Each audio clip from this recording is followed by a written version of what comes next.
In this section, we're going to talk about how we measure in science and a few things that we need to be aware of when we're taking measurements and making them as both accurate and precise as they need to be. Now, when we use the terms accuracy and precision in normal speak, we tend to not be very precise about how we use them, but they do have very precise, very exact definitions that we need to be aware of.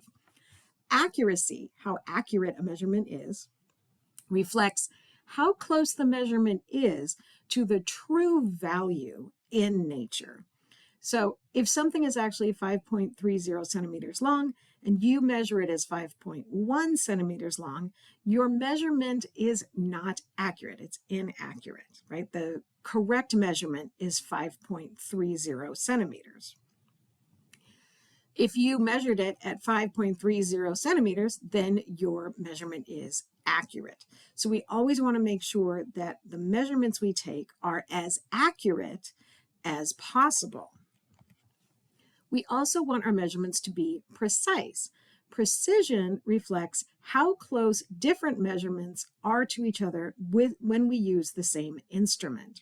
So if everyone in class uses the same ruler and measures 5.1 centimeters, then that is a precise measurement, even though it is inaccurate. So if we do a measurement multiple times and we get the same value, that is precision. So a precision instrument is one that gives you multiple readings exactly the same. So every time you use it, you get exactly the same reading, okay? These seem the same because when we think about correct measurements, we think about measurements that are both accurate and precise. But that's not necessarily how things are in the real world. So another way to think about this is using a bullseye. So if the bullseye at the center of the target is the actual true value, and we throw 3 arrows, and all 3 arrows land in the bullseye, then our shots have been both accurate, landing in the center or at the true value, and precise because they're all very, very close to each other. Now, the ultimate precision would be that they are all exactly on top of each other, okay? If they are grouped closely together, so they're very similar, but they're not in the right spot, then they're precise, but they're not accurate because they're not at that true value. If, on the other hand, we have something that is not precise and not accurate, then the measurements are going to be farther apart and not close to the true value. It's hard to imagine sometimes a measuring instrument that would do this. So I want you to think of a stretchy tape measure. If you use a stretchy tape measure, you'll get a different reading depending on how much you stretch that tape measure. And because it stretches, it's not going to be accurate. So you're going to get different answers, so it's not precise, and you're going to get inaccurate answers because it's stretching, and so you're not always measuring the right value, okay?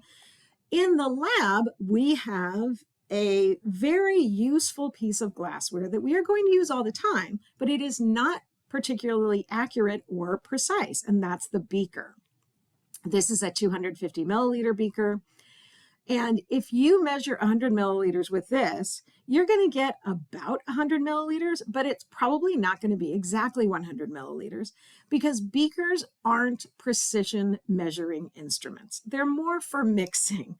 And so when we're using a beaker, we want to get about 100 milliliters or about 50 milliliters. Like we don't care that much how accurate our measurement is. And so beakers are not calibrated very precisely, okay? Now, the other thing about beakers is notice that the lines on the beaker are pretty far apart and they show large increments. So we have a line at 100, we have a line at 50, we have one other short line in between that obviously indicates 75 milliliters. If you wanted to measure 80 milliliters, that would be hard to do accurately in this, right?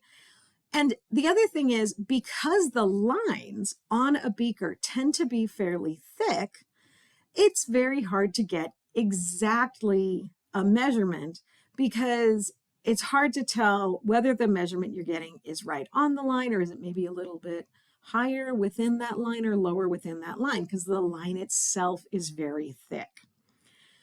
So if you were to measure 100 milliliters, say 6 times with a beaker like this, you would likely not get 6 exact volumes of 100 milliliters. That's not bad unless you needed exactly 100 milliliters. So we will talk in class about what glassware we use when we want more precision measurements. But very often we just need, a rough estimate of a volume, and the beaker is great for that. Okay, so hopefully that helps you understand the use of this, but also accuracy and precision. Okay, accuracy, the exact actual value; precision, multiple measurements with the same value.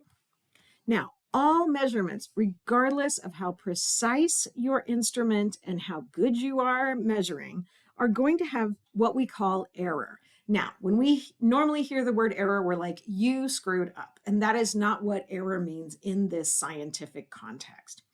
Here is error has a very particular definition, and that is anything that causes a measurement to be inaccurate. All measurements are going to be somewhat inaccurate because there is no perfect measurement device. So even the most accurate, the most precise measuring instruments have some error in them because nothing's perfect. So that is what we would call instrument error, is the error based on the fact that the instrument itself is not perfectly accurate. So we would say that the calibration of the beaker, that's part of the instrument error. The thick lines on the beaker that make it difficult to get, a precise measurement, that's also a part of the instrument error. That's not necessarily something you as the person measuring did wrong. That you were never going to succeed in getting a precise measurement with that instrument. Human error is anything that the measurer did wrong that leads to inaccuracy. And again, this doesn't necessarily mean wrong. I did say what you did wrong, but it's just what you did. It's not necessarily wrong. Sometimes it is not using the instrument correctly, not handling materials correctly, not being careful in your work. All of those things are forms of human error.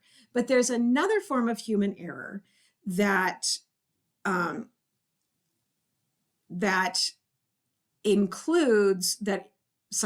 another form of human error that is included in all measurements, and that is estimation.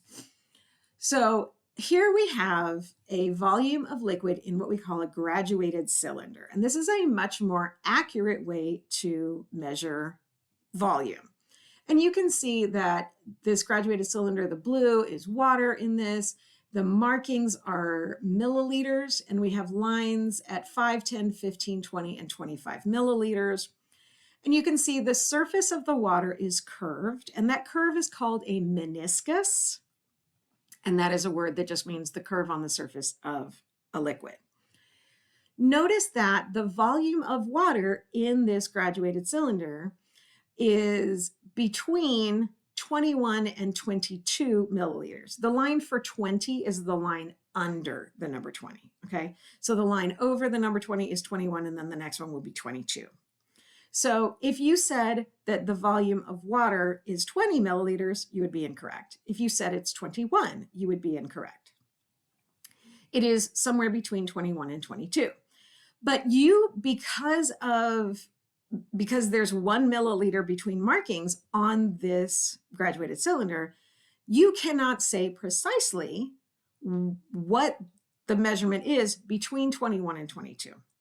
So you're going to estimate between 21 and 22. So I would say this is 21.6, maybe 21.7 milliliters.